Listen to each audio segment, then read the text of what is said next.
मंत्री धनंजय मुंडे आणि उपमुख्यमंत्री अजित पवारांमध्ये तासभर चर्चा।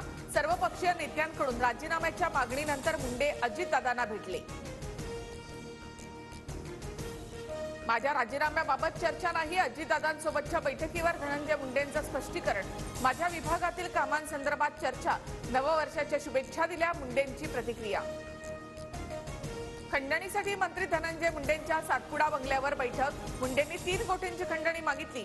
बैठकीमध्ये वाल्मिक कराड, नितीन बिक्कड हे उपस्थित। TV9 मराठीच्या मुलाखतीमध्ये भाजप आमदार सुरेश धस यांचे स्फोटक आरोप। महायुतीचा आरोप करण्यापूर्वी सुरेश धसांनी त्यांच्या पक्षाध्यक्षांसोबत चर्चा करावी। तपास होण्याच्या आधीच एखाद्याचं नाव घेणं चुकीचं, मंत्री धनंजय मुंडे यांचं प्रत्युत्तर। वाल्मिक काकाचा आका म्हणजे धनंजय मुंडे। बीड हत्या प्रकरणात आरोप करताना सुरेश धस स्पष्टच बोलले। कराड मुंडे एकाच नाण्याच्या 2 बाजू असल्याचीही टीका।